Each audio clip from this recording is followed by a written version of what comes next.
Hello दोस्तों, स्वागत है आप सभी का गवर्नमेंट जॉब एकेडमी में। आज के इस वीडियो में अपन डिस्कस करेंगे भारत और नेपाल के बीच में विवादों को।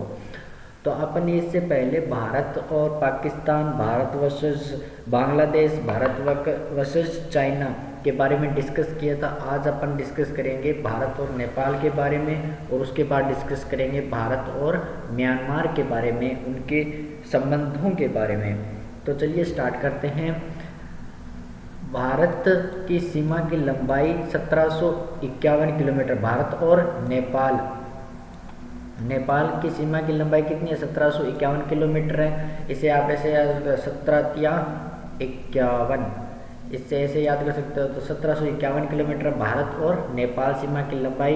कौन कौन से राज्य हैं जो इंडिया के भारत के नेपाल के साथ में सीमा बनाते हैं? तो वो है उत्तर प्रदेश, बिहार, उत्तराखंड, सिक्किम और पश्चिम बंगाल। टोटल 5 राज्य हैं। क्वेश्चन ऐसे भी पूछा जा सकता है, भारत और नेपाल के बीच सीमा बनाने वाले राज्यों की संख्या कितनी है? 5 है। भारत के 5 राज्य हैं जो नेपाल के साथ सीमा बनाते हैं। कौन कौन से हैं ये भी पूछा जा सकता है। उत्तर प्रदेश, बिहार, उत्तराखंड, सिक्किम और पश्चिम बंगाल। ये राज्य भारत के हैं जो कि नेपाल के साथ में सीमा को साझा करते हैं। और यह एक खुली सीमा है, ओपन सीमा है, यानी कि इसके अंदर कोई वीज़ा की ज़रूरत नहीं पड़ेगी आपको। आप आराम से जा सकते हैं, आ सकते हैं। ठीक है, एक खुली सीमा है, आराम से जा सकते हैं, आ सकते हैं। ओपन बाउंड्री है, ज़्यादा चेकिंग वगैरह नहीं है। भारत और नेपाल के मध्य विवाद के मुद्दे कौन कौन से हैं उन पर डिस्कस करते हैं। नेपाल द्वारा अभी नवीन मानचित्र जारी किया गया और उस मानचित्र में उत्तराखंड के काला पानी, लिम्पियाधुरा और लिपुलेख, इन 3 स्थानों को अपने संप्रभु क्षेत्र में दर्शाया है। यहाँ मैप में देखो, ये है यहाँ तक, यहाँ जो ये है अपना भारत के उत्तराखंड का हिस्सा। ये पूरा किसका हिस्सा है? भारत के उत्तराखंड का हिस्सा। लेकिन नेपाल ने अभी मैप जारी किया है, उसमें ये जो हिस्सा है, इतना हिस्सा उन्होंने कहा है कि ये हमारे देश नेपाल का हिस्सा है। लेकिन भारत का कहना है कि ये हिस्सा जो है हमारा है।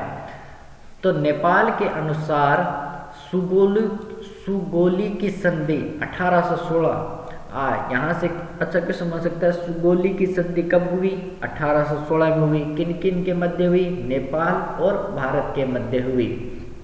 के तहत महाकाली नदी के पूर्व के सभी क्षेत्र, जिसमें लिम्पियाधुरा, काला पानी और लिपुलेख आता है, वो नेपाल के अभिन्न अंग मानता है। और भारत, ये तो हो गया नेपाल के पॉइंट ऑफ व्यू से। नेपाल वालों ने कहा कि सुगोली की संधि हुई थी 1816 में, जिसके तहत जो काली नदी है, ये महाकाली नदी है, इसके जो पूर्व का हिस्सा है वो भारत जो है वो भारत का हिस्सा नहीं है, वो है नेपाल का हिस्सा। और इस हिस्से में 3 स्थान आते हैं, लिम्पियाधुरा, काला पानी और लिपुलेख। इन्हें नेपाल अपना अभिन्न अंग बताता है। लेकिन भारत के पॉइंट ऑफ व्यू देखा जाए तो यह भारत के उत्तराखंड के पिथौरागढ़ का है। पिथौरागढ़ जिले का है। भारत के उत्तराखंड के पिथौरागढ़ जिले का ये हिस्सा है। और जबकि नेपाल कहता है यह हमारे धारचूला जिले का हिस्सा है। और भारत कहता है कि यह हमारे, भारत के पॉइंट ऑफ व्यू से देखा जाए तो लिपुलेख दर्रा और लिम्पियाधुरा और काला पानी, एक तो इन 3 स्थानों का नाम याद रखना क्योंकि ये विवादित है। तो पूछा जा सकता है भारत और नेपाल के बीच विवादित 3 स्थान कौन कौन से हैं? तो वो हो जाएंगे लिम्पियाधुरा, काला पानी और लिपुलेख। नेपाल कहता है ये मेरे अंग है, अभिन्न अंग है, और भारत कहता है कि नहीं, ये पिथौरागढ़ जिले के, उत्तराखंड राज्य के पिथौरागढ़ जिले के हिस्से है। जबकि नेपाल कहता है कि ये हमारे देश नेपाल के धारचूला जिले का हिस्सा है।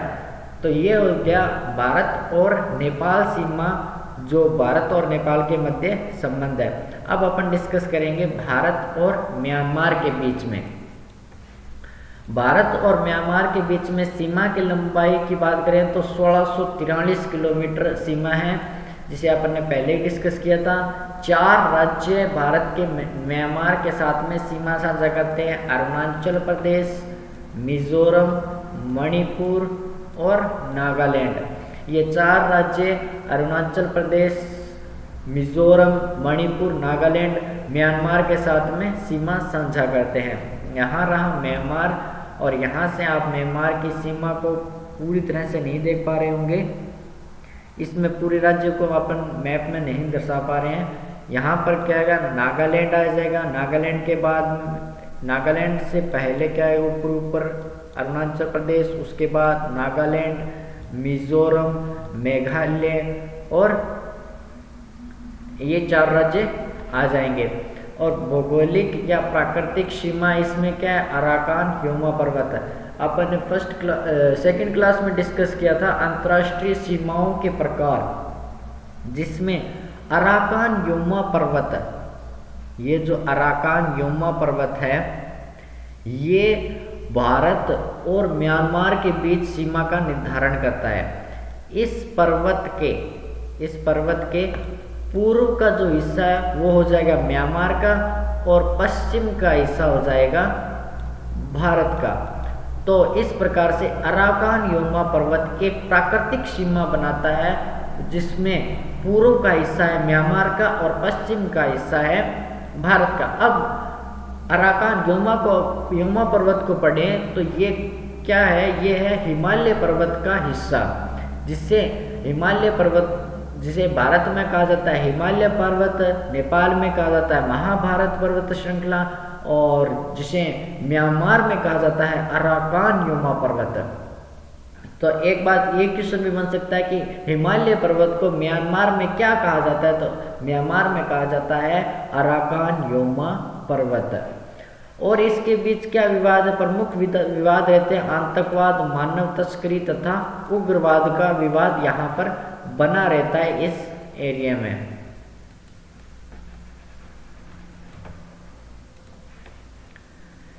प्रमुख तथ्यों की बात करें तो पुराना नाम म्यांमार का क्या है, बर्मा है। पुराना नाम म्यांमार का क्या है, बर्मा है। और म्यांमार को दक्षिण पूर्वी एशिया का प्रवेश द्वार कहा जाता है। म्यांमार को मैप से देखेंगे, म्यांमार को आगे मैप से देखेंगे, म्यांमार को दक्षिण पूर्वी एशिया का प्रवेश द्वार कहा जाता है। वर्ल्ड मैप पे आप इसे देख सकते हैं। और भारत शासन अधिनियम 1935 से 1937 में म्यांमार को भारत से अलग बताया गया। भारत शासन अधिनियम 1935 से 37 में म्यांमार को भारत से अलग बताया गया। और इसमें ऑपरेशन सनराइज कब चलाया गया, 2015 और 2019 में। भारत और म्यांमार की सेनाओं ने म्यांमार में उपस्थित आतंकवादी संगठनों को नेस्ता नाबूद किया था। ऑपरेशन सनराइज किससे संबंधित है, म्यांमार और भारत की सेनाओं से संबंधित है।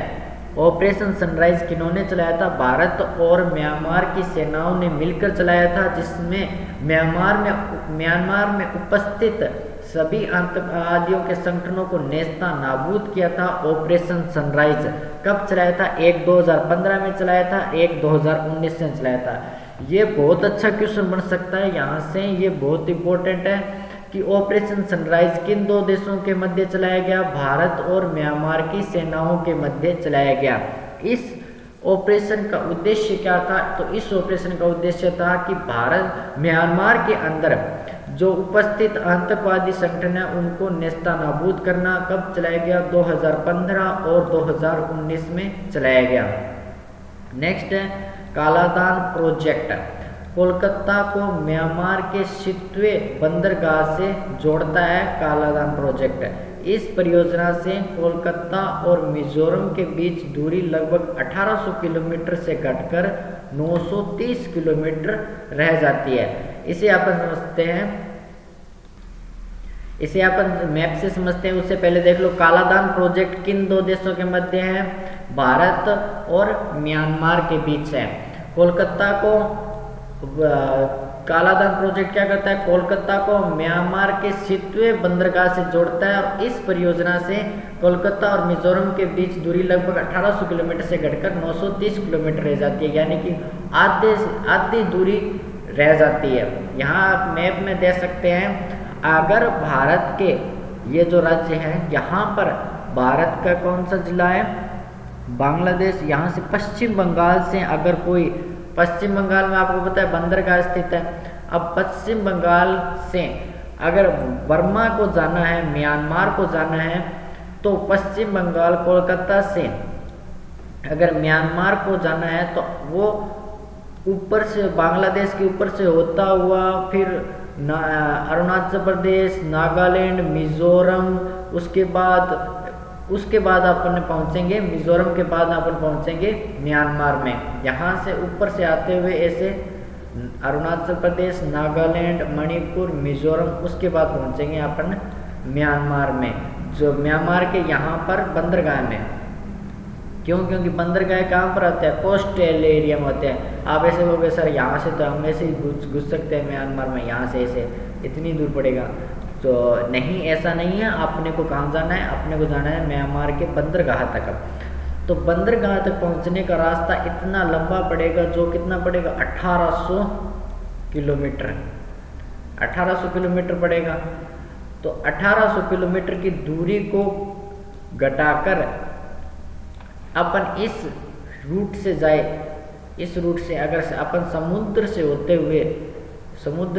हुए अपन इस रूट से जाए तो अपने को ये मार्ग कितना पड़ेगा, ये मार्ग पड़ेगा अपने को 830 किलोमीटर। 539 या 40 किलोमीटर तो पड़ेगा समुद्र का मार्ग, बाकी 158 किलोमीटर जो है सितवे मार्ग, जो कहाँ का है, म्यांमार का है। इस सितवे मार्ग की सहायता से अपन पहुंच जाएंगे। तो भारत और म्यांमार के बीच अपन ने डिस्कस कर लिया भारत और म्यांमार के बीच।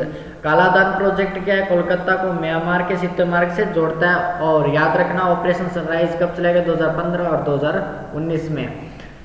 तो इन्हीं वीडियो को दोबारा से रिवाइज कर लीजिए अगर समझ में नहीं आया तो, और प्रैक्टिस करते रहिए इन वीडियोस के साथ में, अपनी नॉलेज को बढ़ाते रहिए। और मिलते हैं नेक्स्ट वीडियो में, तब तक के लिए बाय बाय। अगर किसी के लिए इम्पोर्टेंट है ये चैप्टर तो उनके साथ में ज़रूर शेयर करें। जहाँ इंडियन ज्योग्राफी पूछी जाती है वहाँ से, यहाँ से भी क्वेश्चन बहुत अच्छे बनते हैं, और जिन्हें हम आसानी से मतलब कहीं मिलते नहीं हैं, और जिन्हें हम पढ़ नहीं पाते और हमारे एग्ज़ाम में आ जाते हैं, तो उन प्रश्नों को भी कवर करने के लिए आप हमारी इस सीरीज़ से अवश्य जुड़ें और ज़्यादा से ज़्यादा शेयर करें ताकि और भी लोग जुड़ सकें। धन्यवाद।